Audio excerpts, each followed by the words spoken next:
All right, good afternoon, everyone. Happy Tuesday. I know how the Zoom waiting room can get. Sometimes it takes a while if there's people trying to come in at the same time. So I'm just going to give it maybe another minute or so here, and then we'll get started. But I know that our legal consideration series is 45-minute bite-sized sessions, so I don't want to take up too much time here. But while we're just waiting this extra 40 seconds or so, if you wouldn't mind saying hi in the chat, letting us know what you're looking forward to, or letting us know what some of your issues are with hiring legal, or what that maybe you've never even tried before and this is your first step into that. We'd be interested in hearing what you're looking forward to in the session as we get ready to get started here.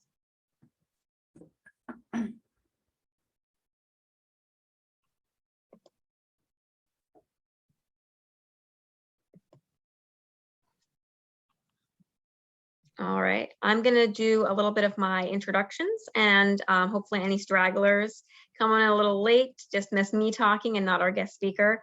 But this is one of many sessions we've been doing in our legal consideration series with the wonderful Janelle. She is an attorney, and she will be talking a little bit more about how to hire online legal counsel and how to be confident in that. I think that's something a lot of small businesses struggle with. So as a reminder to everyone, all of our webinars are set up not as a Zoom meeting. They are a Zoom webinar, which means you cannot accidentally unmute yourself. You cannot turn your video on, but you can interact with us, and we encourage you to do so throughout the presentation. If you have questions, put them in the Q&A. If you have comments or just want to say hi or let me know how you're doing, you're more than welcome to do that. You can put that in the chat, but I do want to make sure the questions end up in the Q&A so they don't get lost. A little bit about myself and the SBDC before we get started here. My name is Sarah. I work at the Temple University Small Business Development Center, and I'm looking at the attendees on the line, and I think many of you have seen us before or seen our sessions before, but if you're absolutely brand new, welcome. And the Temple University Small Business Development Center is part of a nationally accredited network. So there are actually over 1,000 SBDCs in the United States. There are 16 in Pennsylvania alone, since Pennsylvania is a big state. And we're located in Philadelphia. So we focus on the Philadelphia region as well as Eastern Montgomery and Lower Bucks County. You will all be getting a copy of Janelle's PowerPoint and a link to the recording in a follow-up email that goes out within about 24 to 48 hours. We do ask you to be patient with that. I do see some people putting information in the chat. So yes, hello, feel free to share your information with each other. I know Zoom fatigue is real, so thank you all for being with us today. So without further ado, let's have Janelle go ahead and get started. Thanks so much, Sarah. I am going to share my screen if I do this properly. Let's see.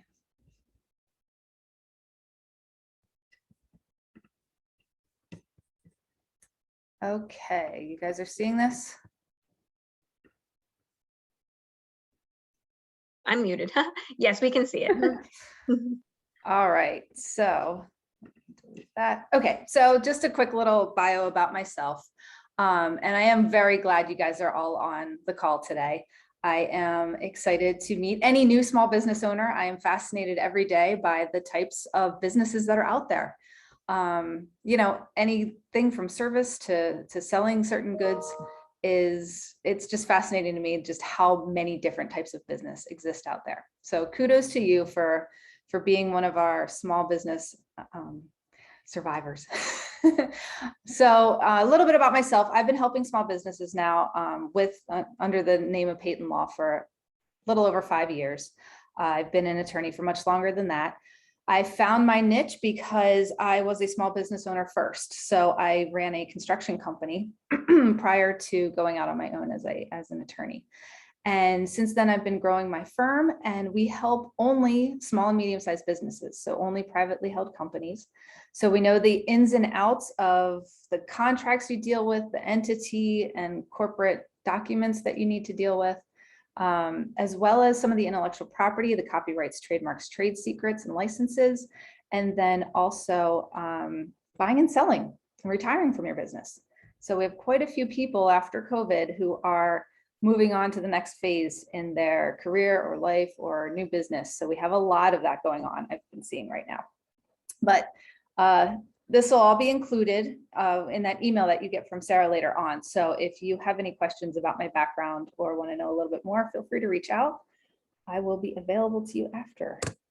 So let's get started. This webinar is called Hire Counsel, How to Hire Counsel Online with Confidence. And what we are looking to accomplish is to figure out how, if maybe you have counsel, but they're not quite working for you. Maybe you had counsel, but they retired or moved on to a different firm or a different part of the country, which happens a lot. Or you've never had to hire counsel before. So this is something new to you. I want to help you figure out where to find them, how to go through the consultation, and then how to assess which one is right for you. So we will jump right in. Finding potential candidates is the first thing we're going to talk about. And the way that I like to run my webinars, make it a little bit more interactive, is to ask you a question first to see kind of where you're at and get you thinking. So the question for this topic is, the most important thing to consider when hiring an attorney is their hourly billable rate. What do you think, true or false? I'll give you a second to answer to yourself before I give you the answer. And feel free to put it in the chat too. I know Sarah is watching that for me. Yep, we have someone said false. They think it's false. So I will go ahead and say, you're right. And obviously these questions are not too hard. They're just to get you thinking. So, but why did I choose this question? There are a couple things that we want you to think about as we move through this webinar. And obviously the hourly billable rate is a consideration. We're not going to pretend that it's not, but it's only one consideration. So if you see here, I have a couple things listed out. And this plays into how we're going to find the potential candidates. So the three things, and we'll go into this a little bit more later, but the three things you're looking at is cost, So if you are a very small business and you are on a budget, don't call the big players in the local city, like in Philly, because they're going to charge $800, $1,000 an hour. So don't bother, but don't put much more thought into it than that. The other two things we're going to be looking for is their competence and subject matter expertise. So you don't want to call a divorce attorney if you're looking for small business help. You don't want to call a Securities and Exchange Commission attorney if you're looking for small business help. So we want to know that they work in the field that you need your help in. Otherwise, they're not going to be very useful to you, and they're probably going out of their comfort zone anyway to help you out. The other piece of this is communication. So we want to be able to evaluate how they communicate and how often they communicate. Because if your attorney and you cannot communicate well, especially at the small business level, you're going to have problems. And if you need to make decisions, as most small businesses do, on a very quick timeline, you need this contract done in 2 weeks. You need to hire this employee like yesterday. Working with a larger firm or someone who's already very busy, they're not going to be able to get back to you in a time frame that you need them to. So another big piece of this is the communication. So we're going to keep these in the back of our mind. We'll talk about them a little bit more. But where do you find potential attorneys to hire or firms to hire? And you'll see I have a little list up here. Referrals from others in your industry. That is my top #1 place to look for a referral, if you can. So for example, if you're in the health industry and you, I don't know, you sell health products or you are a trainer or something like that, ask other people in your business who they use, because it's likely that their attorney is comfortable in their industry and knows the level of business that they're at. So I'm going to say, and they're going to be honest with you, they're not going to give you a referral to attorney if they hate their attorney, or if their attorney never gets back to them, or if they charge them like ridiculous amounts of money to do small tasks. They're not going to give you the referral. So if you can find a referral from someone in your industry, hands down, that's probably the best way to go. That's the best place to start. Then I have referrals from colleagues. So this just kind of expands that a little bit. If you're in a networking group, maybe there's an attorney there or someone who uses an attorney that they like. Maybe it's outside your industry, but small business attorneys often can help in a lot of different industries. So you can look outside of your industry next. That would be my next recommendation for you. And then after that, referrals from other attorneys. So this is, maybe there's an attorney in your networking group, but they are a divorce attorney. Okay, well, you don't need a divorce attorney, but they're probably know other attorneys, right? So they probably can tell you, oh yes, I tend to refer clients or tell clients about ABC attorney or this attorney for general counsel, or if you need a trademark, I use this attorney. So they are a good referral source to find someone as well. And then the last thing I have on here is Google. So Google is great if you're looking for someone nearby, which there's pluses and minuses to that. But Google is also great to look and kind of snoop in on people. And by Google, I'm actually saying, do a search on Google to see what you can find near you, and in possibly your industry or for the size that you are. But also you've got everything that goes along with that, which is LinkedIn, YouTube, and there's a lot of online directories for attorneys.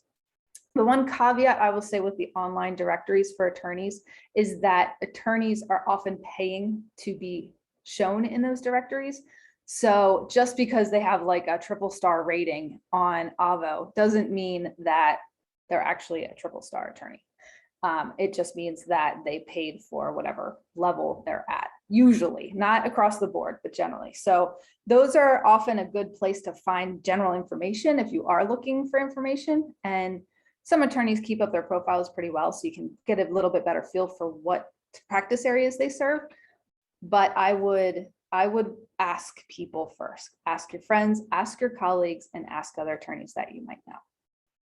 So I'm going to take a breath there and see if we have any questions about this before we move on to the next slide.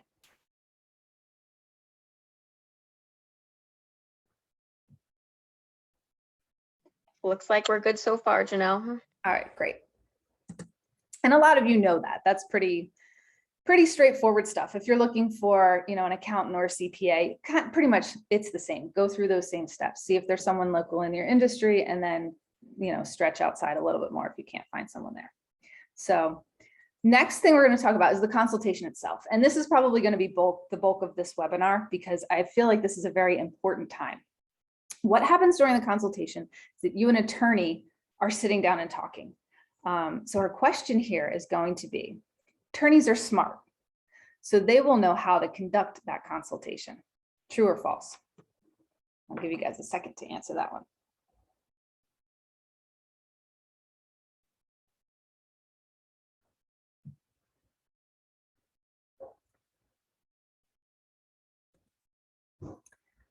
All right, someone thinks true. Someone thinks true? Mm-hmm. I like that someone. So what I say here is it's both, because of course I can't say false that attorneys are smart. That would be insulting myself. But they know how to conduct the consultation. Some do, some do not. But if you think about it, they are trying to conduct the consultation to learn about you so that they can potentially get work. You are conducting the consultation so that you can learn as much as you can about them to see if they're a good fit for you. So I know this was kind of a trick question, but what I want to get across here is that both of you are coming to the table. Don't think that the attorney has all the answers, because they might have a lot of the answers, but they don't have them all. And really what the consultation really should be about, first and foremost, is, do the two of you connect well? Can you have a good conversation? Do you feel like you're being heard? So I have created for you guys, and you'll get this when Sarah sends out the materials. It is a worksheet of an agenda for a consultation, and I prompt it with different questions for you guys to answer. So in the very beginning of this consultation, I recommend spending a few minutes introducing yourself, your company. And it fascinates me all the time that I mentioned this earlier, all the different types of companies that are out there. You don't think about it. I have a company that I work with that their entire business is cutting hoses into certain lengths and shipping them out. It makes sense, but I had no idea that that business existed before I met them. So first thing you want to do is introduce your business and what it is you do, and help them understand, are you distributing? Are you manufacturing? Are you a service-based business? If so, are you delivering a product inside of that service, or are you truly working as a service? So there's a lot of nuances there, and you want them to understand as best you can. So in the very beginning of this conversation, make sure to introduce what it is that you do, and not just, I sell notebooks. It's no, I sell notebooks to XYZ for this price, and this is kind of what makes us different, so that the attorney can really understand where you're starting from. I'd also let them know how you found them, because that's just a good thing to let someone know. And if they were referred to you by someone, you want to establish that rapport with them right away. So say, hey, so-and-so, told me to contact you. And, as long as so-and-so is a good person, that helps to build rapport right off the bat. So then you want to jump into the portion of the conversation where you're learning a little bit more about them and understanding why you might want to hire them. So I have some questions, and then you'll get these questions, so don't worry about it. But the first question I say is talk to them about who their clients are and why they work with that sort of client. So for example, I'll tell you, in my business, I work with small and medium-sized business owners. I work directly with the business owners like 9.99 times out of 10, because I'm working with companies that are a little bit smaller. They don't necessarily have a CEO, CFO, all the C-suite. And if they do, the business owner is usually serving at least one of those roles. So I'm talking with the business owner. And I work with this level because, honestly, because I was at this level. So this is the type of client, the type of company, the size company that I know inside and out. I was there. I owned a company of this size. So I know their questions and concerns. Not specifically, but I understand where they're coming from when they say, hey, I have this issue and this issue. What's most important? What do I deal with first? Or how can I manage this? I not only can help them with the legal side of it, but I can kind of take my legal hat off and my business owner hat on and say, okay, from the legal perspective, A, B, C, D is important, but from the business, why don't you start on B? We'll get that done. And then we can move to C, and then A would be next. And really talk through kind of the priority and the strategy of working on different things. So I love that. I love that strategy piece with them. I love helping them get out of something that they're not quite sure what it is or how to work through it, and how they're going to get through it with the budget that they have or the resource constraints that they have. So for me, that's the exciting part. It's, hey, I think I'm going to launch a new product, but I have no idea from the legal perspective what needs to be done. Okay, let's talk it through. We got A, B, C, D. We got them in this order. Now we're ready to move forward, and you want to super speed this, or you want to stretch this out over time because, the budget isn't there or something. So for me, I work with those clients specifically because I find it exciting to help them move forward and help them grow. Bring in a new partner, let a partner go, whatever it might be. So that would be my answer in that situation. But try to find out what drives them, why they're working for the people that they're working for. And try to, I don't want to use the word passion, but figure out what makes them do what they do. Because if it is just a paycheck or just my boss told me to, then you're not going to get that level of consideration and communication that you might be looking for. So the next question I have up here is, ask them about what types of law they practice and what if a situation needs specialized help. There are attorneys with very large egos, God bless them. They're usually very great attorneys in certain areas, but sometimes they think they're good at everything. And I will tell you that no attorney, and I can say this with confidence, and I'm not insulting anybody, not every attorney has an area that they're good at, and every attorney has areas that they don't know a thing about. So talk to them about what they do and see if it's a fit. For example, I work with small businesses, so I work on a lot of the things that come up day to day in small business. So I can help with the general employee matters, I can help with the contracts, I can help with the corporate documents, and then I personally have a lot of experience with the intellectual property. So I help with, deciding if they need a patent, if they need a trademark, a copyright, how that works, and making sure that whatever proprietary information they have stays with them. I will be the first to admit, you do not want me going into a courtroom with you. I don't know the strategy of litigation. I don't do it a lot, and I stay out of that realm. It's not my specialty area. Bankruptcy. Sometimes small businesses have to declare bankruptcy to be able to move on or start over or just close down and walk away and start something new. I am not an expert in that. I have friends of mine that are attorneys that do that. So I would recommend that to you. So kind of get a feel for what you might be looking for. If you're looking for an attorney to help with general matters, If you think you might have some intellectual property that you need protected, ask those questions of the attorney and understand if that's something that they're comfortable and that they commonly work with or in that subject matter, or if it is something sort of outside of the scope of what they do. And they should be straightforward and they should be honest with you about this part. And the third question I have up here is, why should I use you instead of other business attorneys? And what you want to learn here is what they think makes them different. Many attorneys will just say, I'm smarter, I'm better, I'm faster. You know, they should have a reason why. And this kind of goes back to question number one a little bit more, and find out why they do what they do. If they are, you know, a traditional attorney, okay, that might be fine. That might be great. But maybe you're trying something a little bit different or a little bit creative, a little bit new, and you need someone that's willing to think outside the box. Or you need, maybe your resources are tight and you need someone who is a startup kind of specialist, and some attorneys take equity up front instead of requiring you to pay a fee. So find out why you should use them, or what reasoning they have as to why you should use them over another attorney. And this should help them also explain to you where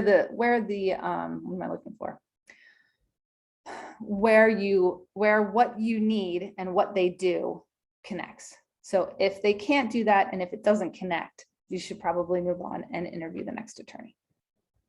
So that's the bulk of the conversation you'll have with them.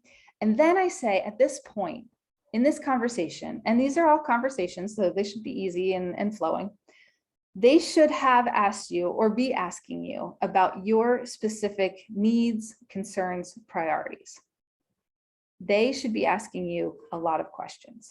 If they are not asking you questions about yourself and letting you answer those questions and asking follow-up questions or clarification questions, then you know they're not really listening to you. So they're either busy with other stuff, they are recognizing that you're too small of a client for them, which does happen a lot with small business, and that's where I'm coming from. That's a red flag that they're not that interested in working with you. So what you want to do is recognize that. Don't just say, oh, they're smart, or they're an introvert, or I don't even know what else you might tell yourself, but recognize how they're speaking to you. And this is sort of a big picture thing. Look at this as a conversation, as a business partner. And that's how I look at how I come together with my clients. If we're not talking on a level that's like partner to partner, then we might not be a good fit. Because if you think about it, as a business grows and you are starting to form a C-suite, you've got your CEO, your CFO, all of those roles. One is CLO, Chief Legal Officer. So that Chief Legal Officer should be able to communicate easily with the CFO, the CEO, all the different roles. So essentially what I look at is, can I communicate with this person on the other end of the phone as though we're a partner, as though I'm their CLO and they're the CEO of this company? And if we can do that and have a great conversation, and we'll be able to talk strategy and figure things out together, great, it's going to be a great relationship. And if not, if one of us isn't contributing or one of us isn't asking good questions, then it might not be the best fit. So in that situation, if you are feeling that or sensing that, just keep that in mind as you decide who you're going to choose as your next counsel. So I'm going to take a break there and see if we have any questions kind of about how this part of looking for online counsel goes.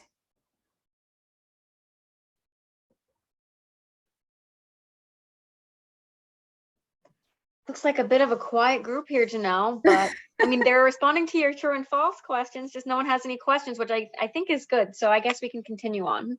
Okay, great. And that's fine. We don't have to have questions. I just want to make sure that if we do, I'm addressing them. And a lot of this, so you guys know, will happen either on the phone or on Zoom. If you can do it on Zoom, I recommend it. Right now, I know I personally wasn't taking Zoom calls over the summer or for consultations over the summer, just because I have kids home from school and whatnot. But I usually do Zoom calls if clients want them. So I would say if the attorney that you're talking to allows Zoom calls, do that, because you can read so much in facial expressions. You can see if they're paying attention. You can see if they're understanding what you're saying. That's a big part of communication. So just an extra recommendation I'll throw in there. So the last thing we're going to talk about is assessment. And what I mean by this is assessing whether or not this is the right attorney for you to hire for your company. So we have another question. Less experienced attorneys are a better value for my business. They're cheaper. True or false?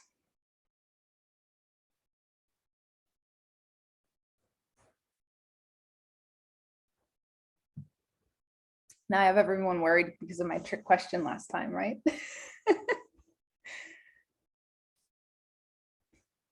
All right, this one isn't a trick, it's false.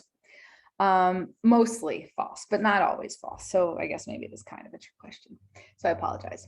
Okay, so what my point here is that less experienced attorneys are generally cheaper, that's true, than more experienced attorneys. However, less experienced attorneys have to learn a lot more as they are doing work for you. So you want to keep in mind that if the attorney doesn't have a lot of experience, they might move a lot slower. They might have a lot less templates and things to work from. So I have found that the more experienced attorney you get, the more you're paying for them. However, they usually get the work done faster. So I don't want to say that one is better or worse than the other, because it really depends on your situation. However, keep that in mind when you're evaluating. And this just goes back to the cheapest is not necessarily the best. It might be. You might get a phenomenally smart, awesome attorney for a very low rate. It happens, absolutely. And in this day and age, it's happening more and more because of all the movement going on. However, just because they're lower priced doesn't mean they will end up costing less over time or being the best value. So think about value. So what I want to talk about here is when you're assessing, okay, we talked about those three things: competence, communication, and cost. And I just realized they all start with C. So that sounds like a new blog post or something right there. But competence, and that's kind of like the value piece. If they are competent, they will often be able to do your work a lot quicker. I know that when I first started out, I wanted to make sure I was very thorough, and I didn't have a lot of knowledge and I didn't have a lot of templates. So I was doing a lot of hours of work for clients that now I can get done in an hour or two.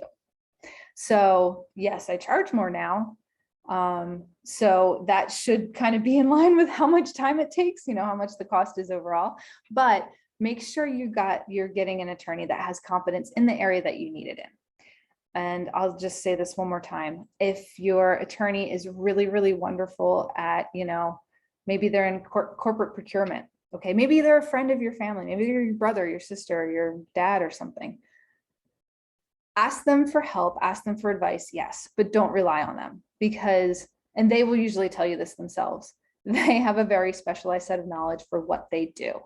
And small business law is an area in and of itself. And there's a lot of nuances and there's a lot of ways to move through things quickly if you are familiar with this type of client, customer. So think about competence. So if you talk to a couple attorneys, or if you just talk to one, are they competent? Are they going to get the job done for you? Do they know what you need? Do they understand where you are at in your business? I know another thing to consider is in small business, especially, I have clients that are just starting out and they need documents and like contracts, for example, for their client or their customer that are straightforward. They're a page or two. They're very simple and easy to understand. And the business owner themselves is doing the selling, but also telling the customer, hey, this is what this part of this contract means. This is what this means. And part of what I do is make sure that they understand what that means. That's great. And then the company grows, and then it gets a bigger customer or a bigger client or a government contract. Okay, totally different world of contract now. Now we're talking about 25, 50-page master service agreements that need to be looked through and whatever.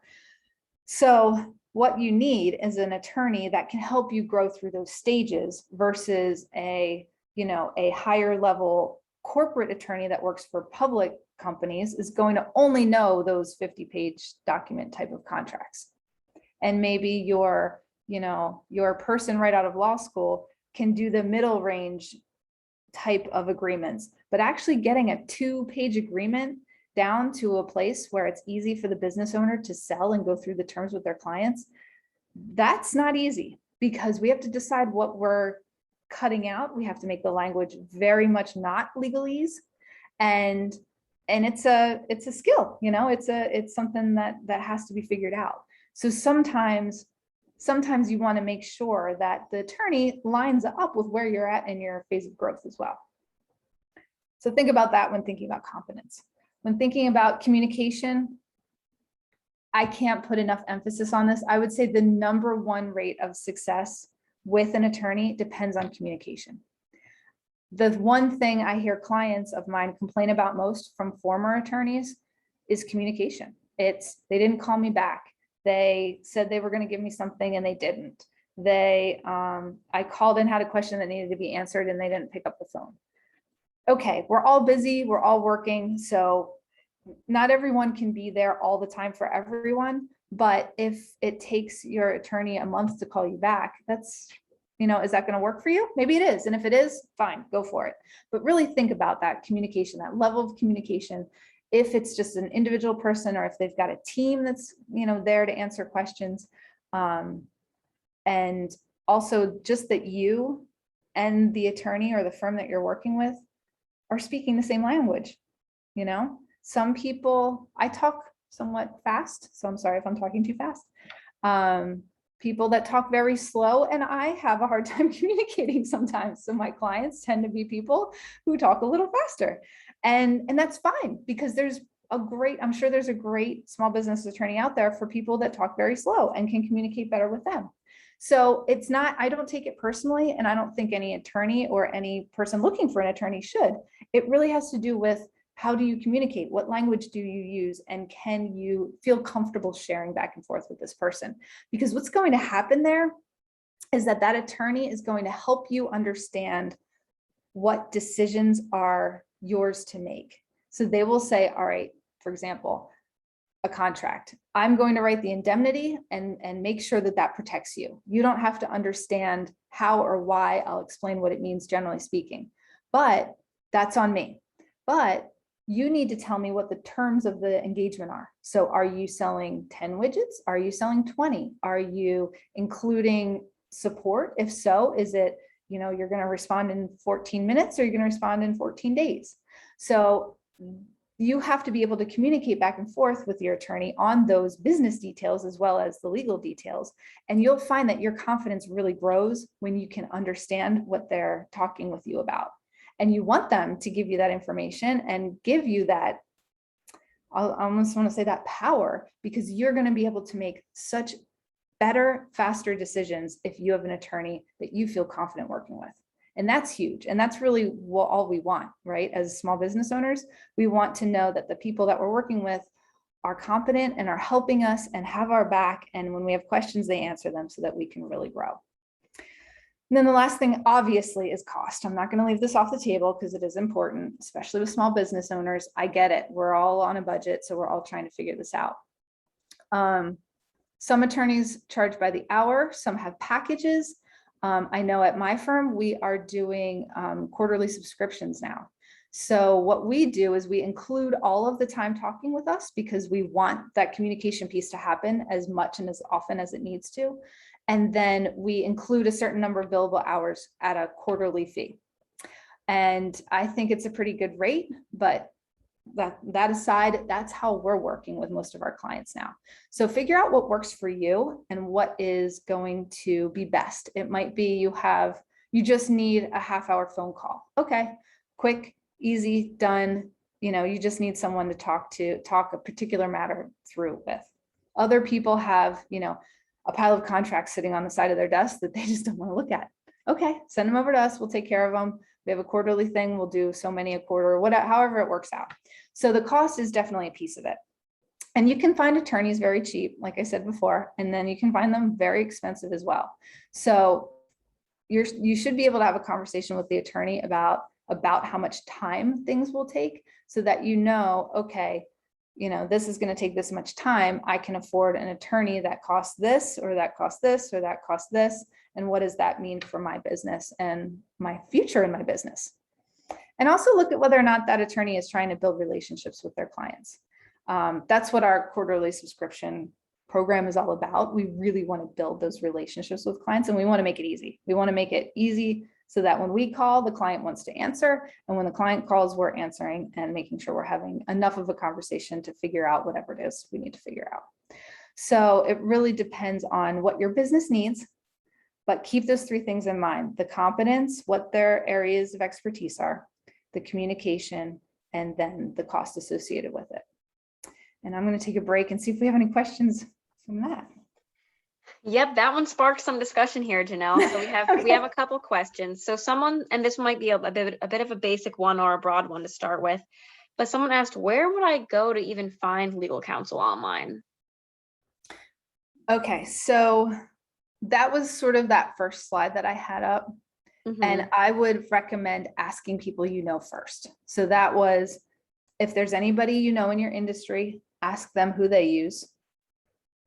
If they have no one for you, or no one that they would refer to you because they're not happy, ask your colleagues, networking groups, other business owners. Just ask the people that see if anybody knows someone. And then third, if you have any attorney friends or any attorneys in your networking groups, or any family members that are attorneys, ask them to see who they might recommend for your subject area. And then after that, I say just Google general counsel in my area or something like that. Of course, I shouldn't leave you guys out. SBDC is a great resource. So definitely call them up. They've got attorneys that they know that they can kind of point you in the right direction, but they also can help with some of the basic questions as well. I'm not stepping over bounds, am I there, Sarah? Nope, you're absolutely correct. And actually, we do work with the law students at the Beasley School of Law. Each semester, we take on about 4 or 5 of the law students to run something called a legal clinic. So especially if you're just looking for the basic, well, I can't find an attorney right now that I want long-term, but I at least need to figure out my business license or my LLC. I'm sorry if that's my computer making all that sounds, if you can hear that as well. But anyway, we can definitely help you with that as well. So I encourage you to take a look at our website or register with a consultant. So yes, definitely, Janelle, thank you for sharing what we can do here as well. All right, another question we had was, I've contacted attorneys on LinkedIn and Facebook, and they never responded. Should I go back and contact them again after this session? Well, if we look through what we just talked about with competence, communication, and cost, I don't know that the communication is going to be there for you. So if they're not responding, then I would recommend going another direction. So again, SBDC is there for you. I would ask people that like, and trust who they use.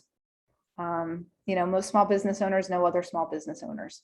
So use them as resources. Every small business owner I've ever met is very happy to share information with other small business owners. So ask around. I would say that's the best thing, is ask around. Yeah, I agree. If they're not communicating with you from the get-go, then, that's not setting you up for a good client experience, right? And you need that, especially with legal, which is something you're unfamiliar with for the most part, So I agree, Janelle. And then this last question, the ubiquitous, how do you know what's cheap versus expensive? Well, you ask. Attorney, when you're in that consultation call with the attorney, if they don't tell you, if they don't offer the information, just ask how much they charge hourly.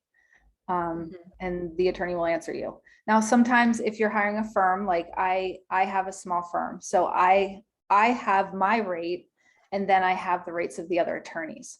So if we were working on an hourly basis for you, it would depend on who was working on it. So for example, if we have a paralegal working on it, it might be a few $100s an hour, whereas I'm a few more $100s an hour. But they should be able to tell you that range, tell you, okay, this is, this is how our firm works. Or some will quote you a flat fee price, especially if it's, I see them a lot with startups where they know, okay, you have to form the LLC, you have to do the EIN, you need an operating agreement and maybe a vendor contract. They'll lump all of that into one price and just give you one flat fee. So really ask, because that consultation should be one part figuring out if they can help you, if you like communicating with them, and then what are their rates and how do they work? Like I said, I work differently with most of my clients now. I have a quarterly subscription where we are working for them throughout the quarter on whatever it is, we decided was priority with them in the original strategy call. So I would be open to different conversations with the different ways that some attorneys work nowadays, but they should be upfront and straightforward with you what their pricing is. And then Janelle, I'm not familiar with this either. Is it common, do you think, for people to get, I guess, quotes per se from multiple attorneys, or do they kind of just find one that is their fit and go with that if the price works? That's a great question. I have seen, for the most part, people look for the fit and then see if it works. The amount of times I have talked to prospective clients that were also talking to other attorneys is very, very few and far between. And those people are usually in a mindset where they're just looking for the cheapest attorney they can find, which is unfortunate because I totally understand, I don't fault people for, doing what they have to do to get their business started, because that's how they start. But I would say most people anyway that I speak to, or potential clients that I speak to, have come to me through referrals. So through somebody asking somebody else, hey, who do you like? Who do you use? Does this, they already know a lot about me when I end up talking to them because they've asked people about me first. But there are some people that will, in true negotiation style, you should probably call at least 3 and find out a little bit more about them, about what's available for a business of your size. But that is hard to do as a business owner. I totally understand that. And it takes a while. So I would say most of the people that I talk to, the clients that I end up talking to and bringing on, have heard about me from someone else, or maybe they found me on Google, but then realized, oh, I'm linked in with them, who's linked in with somebody else. So they call to somebody else and have a conversation to see, dig up some research. Yeah. And someone is asking again, and I feel like I have an idea of what you're going to say, Janelle, and in a typical attorney response, right, is a little yes, a little no, because it's really hard to define. I think you went over this a little bit, but I don't want this attendee to feel like her question wasn't heard. But she's asking, what is a general range for cost efficiency, or what is the minimum a good attorney is per hour? And I feel like that's a very subjective question. Oh, okay. Thanks, Nikki. I just want to make sure we heard you. She said you went over a range, so that's good. Yeah, but I was going to say the minimum for a good attorney, that is really a subjective question, I think. So it is, and it sort of depends on what area of the country you're in as well. And I'm speaking very generally. So how do I word this? I work in a specific area where, for example, intellectual property law is federal level work. So I have clients across the country, and I tend to have a lot of clients along the East Coast and along the West Coast. And I don't know for sure, maybe it's just because I communicate best with people from the East Coast and West Coast, I don't know. But I do believe that my rates are a lot lower than city attorneys are. However, I do believe that they're probably higher than Midwest attorneys. Generally speaking, it's a little cheaper to live in the Midwest, and so people can charge a little bit less for services there. Generally, very, very, very generally speaking. So I think in any industry or any business, you will see kind of that spread. If you are looking for an attorney that's nearby, like you can go meet with them, you can go to their office. You know, it depends on where you live. If you live in New York City, expect to pay $1,000 an hour, you know, maybe not quite that much, but it's going to be a lot. If you live in Philly, it's going to be less. If you live, you know, in small town, rural USA, it's going to be a lot less. So that's a piece of it. The other piece of it too is there are a lot of attorneys that I've noticed who are trying to specialize in a particular industry or type of law. And I don't mean specialized like what I was talking about before with certain competence areas, but more specializing in a very, very specific niche. So I know that in our area, and I don't know him personally, but I've seen that there is an education attorney who deals very well. Like I think all of his clients are pretty much childcare centers.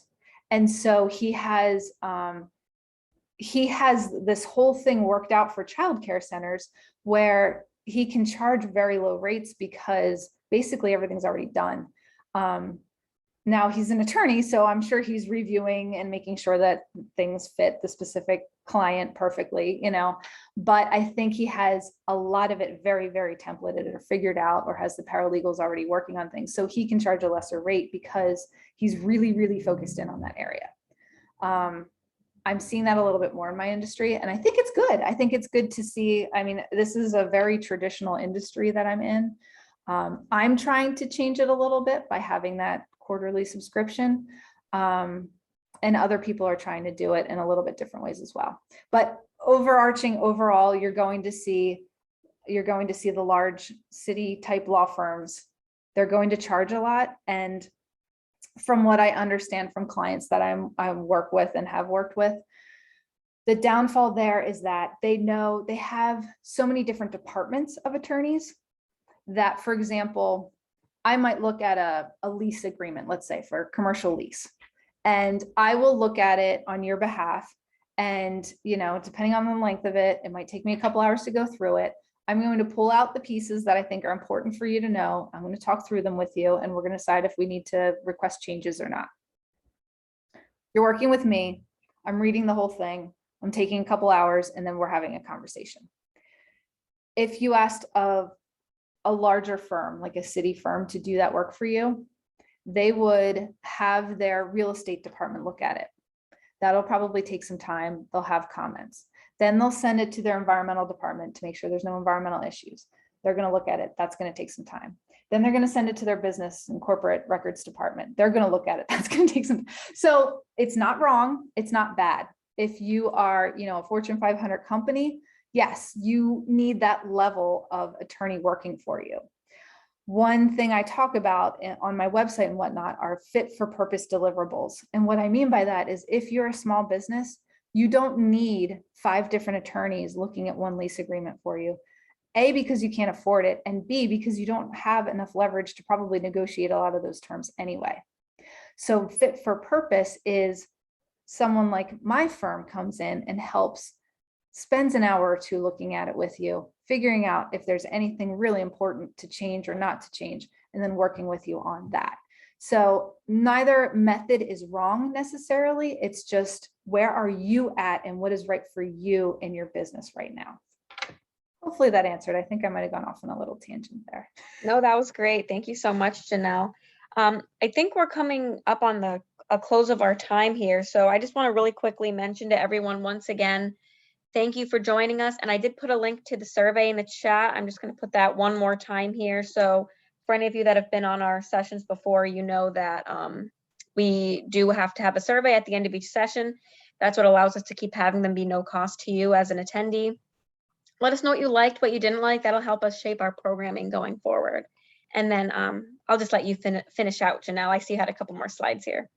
Oh, it was just one more slide showing you guys real quickly that you're going to get that interview agenda with the information. So it's just, you'll get that with your materials anyway. And it'll leave a little bit of room for notes, so you can take notes while you're on the call or on the Zoom with your attorney. But feel free to reach out if you have questions. My email's up. You can call or text us anytime. I will say that our text is through a business line, so it does take a little time to come through. So it's not immediate. I don't know why. So if you don't hear from us immediately, that's why. But if you're interested in talking to us more or learning about how we're helping small business owners, feel free to reach out. I do a free 20-minute consultation. So if you have any questions, you can take advantage of that. Everything should be up on the screen. And you guys are the best. I love small business owners. I think, we're the backbone of our economy, and I appreciate what you guys do. So I'm really here to serve you in any way that I can. So thanks so much for coming today. Thank you so much, Janelle. We got a lot of thank yous in the chat. People really appreciated your time today, as did us at the Temple SBDC. So you will all get Janelle's information in the PowerPoint when it's sent, if you can't remember it right now. And you will also, like I said, get a copy of the recording, and a link to the survey is going to be in the follow-up email as well if you didn't get a chance to do that yet today. So once again, thank you all, and we look forward to seeing some of you soon. Bye, everyone.